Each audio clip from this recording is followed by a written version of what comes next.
After the signings of Yuri Tielemans and Pau Torres, Unai Emery has further bulked his squad following the €50 million acquisition of 24-year-old Moussa Diaby. Signed from Bayer Leverkusen in Germany, Diaby has enjoyed a wonderful 4 years in the Bundesliga, following his move from PSG in 2019.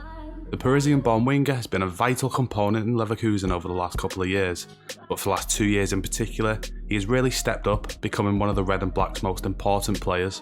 Under the new head coach Xabi Alonso, Diaby finished as Leverkusen's top goal scorer and assister in the Bundesliga last season, with 18 league goals and assists. In his 172 games played for Leverkusen overall, Diaby has registered 49 goals and 48 assists, which means he's directly resulted in a goal every other game he plays, which is unreal for a winger. Although last season wasn't as prolific as Diaby's 21-22 season, he still registered 25 goals and assists in all competitions, with a contribution every 155 minutes. And this is that number when comparing to some of the best wingers in the Premier League last season. These stats aren't an indication of a player's true ability because there is so many tangibles, whether that be a dip in form or different roles in the squad. I've simply just provided this data to show you that Diaby really can mix it up with the already established big names in the Premier League. Speaking of the Premier League, how is Unai Emery going to use him and what can we expect from the 24-year-old?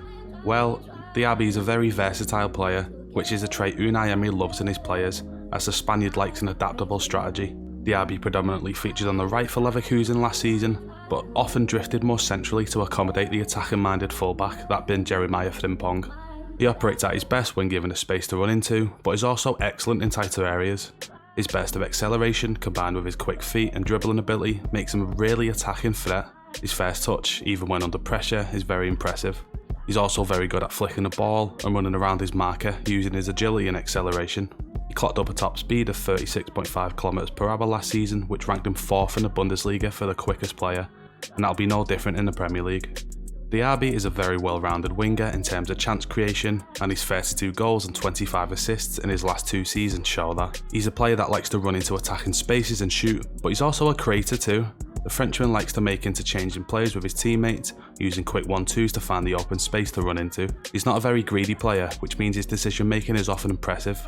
He actively looks to see if the passing option is on before shooting, which is an important trait to have, especially in the Premier League where you don't really get given an abundance of chances. Unai Emery likes to play out from the back, and Diaby will help to facilitate that game plan. His ability mentioned before means he can receive passes on the half-turn and help his team progress the ball forward, whether that's through dropping deep to receive with his back to goal, or look to make runs in behind the defensive line with his quick pace. Last season, Unai Emery set up in a rigid 4-4-2 mid-block that made use of the fullbacks drifting into the wider positions, as the 2 central midfielders formed a box shape in the middle of the park. Diaby is no doubt going to be utilised on that right hand side, but I'm not exactly sure how. He can either start on the right side of a midfield in that 4-4-2, or even potentially the right side of the attacker in a 4-2-3-1 if Emery decides to switch it up from certain games. I'm also curious to see if he'd work starting alongside Ollie Watkins, but obviously playing slightly deeper in that inside winger zone that he loves attacking so much. The great thing about Diaby as well that he is very two-footed and very versatile. He can effectively play on that left side just as good as he can on the right. The addition of Villarreal's Pau Torres will also cater to Moussa Diaby's playstyle too.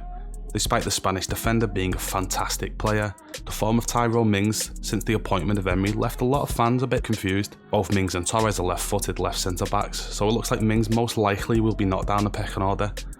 However, what you get with Pau Torres is a central defender that is excellent at playing long diagonal balls into fast wingers in behind the defensive line, and these are the positions that Diaby thrives in. So I'd make sure to watch for those patterns next season, especially when Pau Torres is on the ball. The signing of Diaby is a fantastic coup for Unai Emery's Aston Villa as he continues to have a fantastic transfer window. Since he became Villa's head coach in November last year, he averaged a points per match of 1.81, which ranked him 3rd in the league from November.